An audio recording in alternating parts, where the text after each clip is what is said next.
പലരുടെയും വീടിന്റെ വാതിൽക്കൽ നമ്മൾ കാണാറുണ്ട് നാരങ്ങയും മുളകും കെട്ടിയിട്ടിരിക്കുന്നത്. പക്ഷെ അതിനു പിന്നിലെ ശാസ്ത്രം നിങ്ങൾക്കറിയാമോ? പഴയ കാലത്ത് ഇത് ദൃഷ്ടിദോഷം അകറ്റാനാണ് തൂക്കിയിട്ടിട്ടുണ്ടായിരുന്നത്. വിശ്വാസം എന്തെന്നാൽ മറ്റുള്ളവരുടെ ദൃഷ്ടി കൊണ്ടുണ്ടാകുന്ന നെഗറ്റീവ് എനർജി നാരങ്ങയും മുളകും ആഗീകരണം ചെയ്യുമെന്നാണ്. ഇതിലെ ശാസ്ത്രീയ വിശദീകരണം എന്തെന്നാൽ നാരങ്ങയും മുളകും ഇരുവർക്കും അടങ്ങിയിരിക്കുന്നത് സിട്രിക് ആസിഡും കാപ്സാസിനും.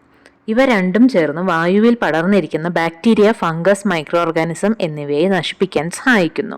കീടങ്ങളെ, അതായത് കൊതുക്, ഈച്ച മുതലായവയെ അകറ്റുകയും ചെയ്യുന്നു. വീടിന്റെ പ്രവേശന കവാടമാണ് എനർജി ഫീൽഡ് എക്സ്ചേഞ്ച് നടക്കുന്ന സ്ഥലം. മുളകും നാരങ്ങയും ചേർന്ന് തൂക്കം ഒരു ബയോ എനർജി ഫിൽറ്റർ പോലെ പ്രവർത്തിക്കുന്നു. നമ്മുടെ വീടിനുള്ളിൽ വരുന്നതിന് മുൻപ് അവ ചുറ്റുമുള്ള നെഗറ്റീവ് വൈബ്രേഷൻസ് കുറയ്ക്കുന്നു. അതിനാൽ ഇത് വെറും ഒരു ആചാരം മാത്രമല്ല, ഒരു സയന്റിഫിക്കലി ബാലൻസ്ഡ് നാച്ചുറൽ പ്യൂരിഫയറും കൂടെയാണിത്. ഇത്തരത്തിലുള്ള കൂടുതൽ വീഡിയോസിനായി mythic science chronicles channel subscribe ചെയ്യൂ.